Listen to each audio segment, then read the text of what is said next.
如果在那张病床上躺着的不是美国总统，他大概率能活下来，但他是詹姆斯·加菲尔德，他是那个被数千万人盯着的完美标本，所以他必须死。在成为那个倒霉的第20任总统之前，加菲尔德的人生是一道几何题。1831年，他出生在俄亥俄州的荒野里，2岁就没了父亲。为了活下去，他在伊利运河上当过苦力，但是社会的最底层充满了酒精、混乱的气息。在那个年代，按照正常剧本，他会因为一次酗酒斗殴被打死，或者掉进河里淹死。事实上，他确实差点淹死，他掉过河里14次，第14次他没死，但他病了。严重的寒热病把他击倒了。他的母亲伊丽莎，她看着这个差点把自己作死的儿子，拿出了家里仅有的积蓄17美元。他把这笔钱塞给加菲尔德，让他去读书。如果钱不够，自己想办法。那一年他16岁，没见过大世面，但他知道，如果不抓住这根稻草，他这辈子就烂在泥里了。而上帝似乎给他开了个挂，这个曾经目不识丁的赶路少年，成了威廉姆斯学院的学霸。26岁就当上了海勒姆学院的校长。他是美国历史上唯一一位用梯形法证明了勾股定理的总统，也是唯一一位数学家出身的总统。1861年，美国内战爆发，作为坚定的废奴主义者，加菲尔德加入了战场。1863年12月，林肯让加菲尔德进入国会，因为林肯知道加菲尔德的战场是在国会，他懂财政，会搞钱。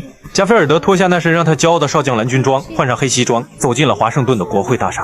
那一刻，他感觉自己从一群狼中间走进了一群猪中间。他在众议院待了17年，别的议员在忙着结党营私、倒卖土地，给亲朋好友安排工作，而他所担任的位置是拨款委员会主席，就是这些牛鬼蛇神的共同敌人。当时的美国政府像个漏勺，每个人都想从国库里捞钱。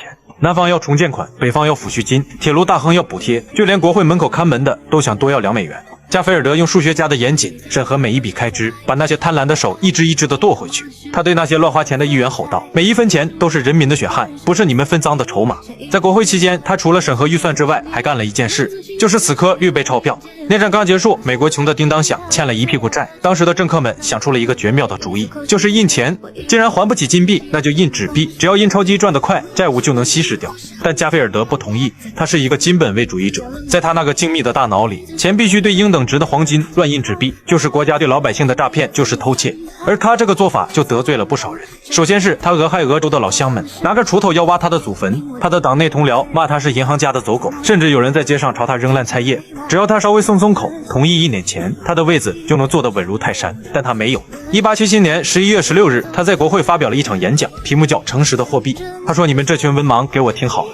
金钱不是财富本身，它只是测量财富的尺子。财富是你的谷物、你的棉花、你的劳动。金钱是用来衡量这些东西价值的刻度。如果你通过印钞票把这个刻度改小了，你并没有创造任何财富，你只是把尺子弄乱了。只有疯子才会以为，只要把温度计上的刻度改一改，屋子就会变暖和。”他问台下的所有人，乱印钞票，谁会是美国最倒霉的人？是那些拿着固定工资的寡妇、退伍军人，以及靠双手吃饭的工人。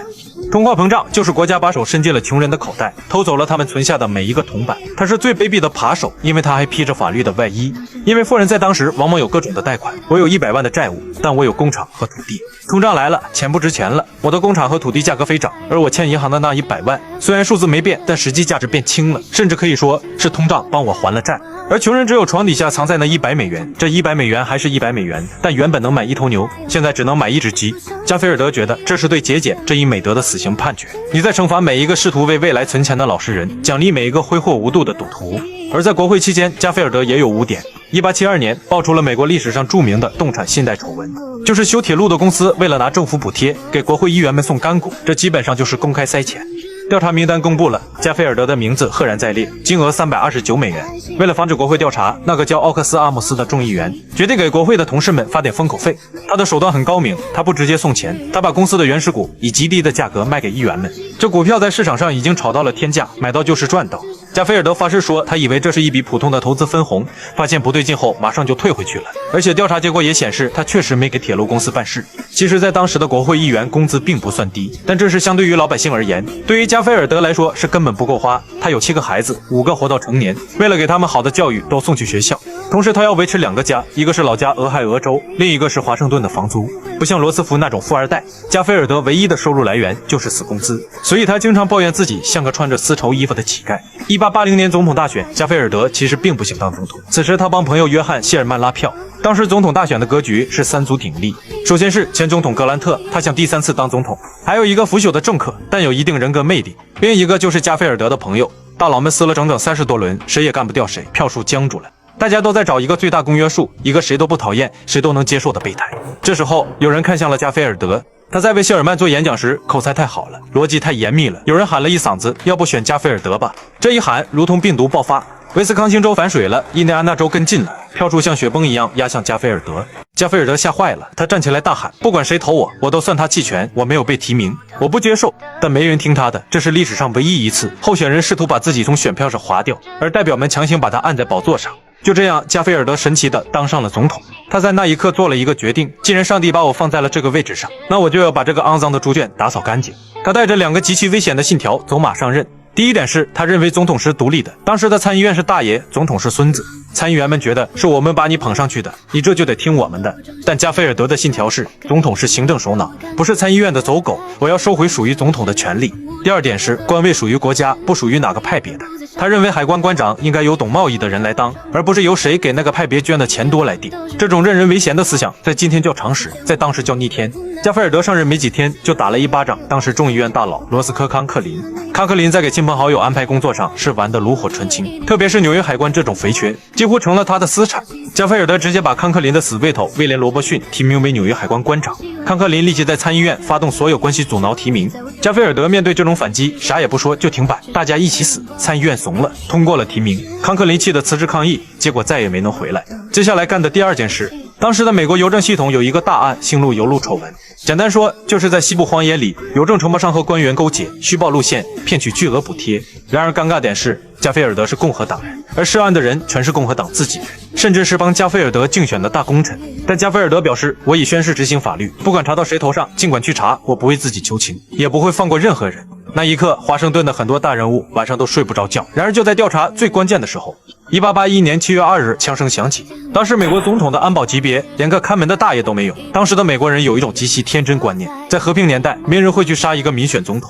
7月2日早晨，带着2个儿子去坐火车去参加威廉姆斯学院的校友会，没有清场，没有安检，没有保镖，一个叫吉托的精神小伙溜达到总统身后1米远的地方，拔枪射击。整件事最大的疑点是一个负责治疗的主治医师，叫威拉德·布利斯，他利用混乱的局势，强行接管了总统的治疗权。即使当时的凶手打了2枪，但由于枪法非常拙劣，第一枪擦伤手臂，第二枪打在背部，避开了脊椎，避开了大血管，其实并没有致命伤。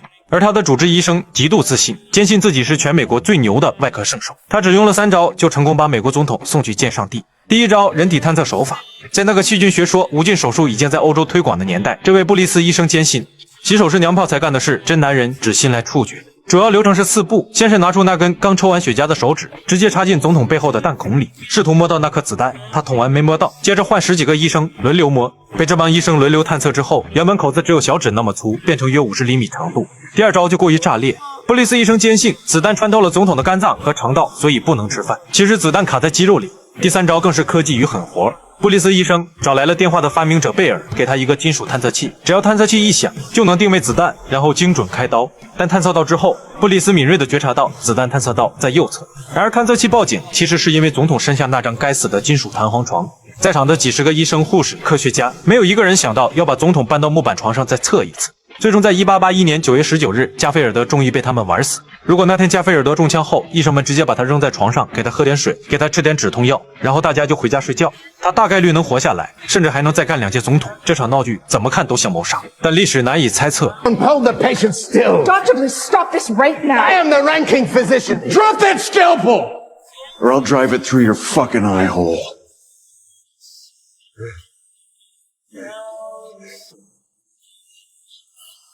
But the bullet isn't the culprit, my dear.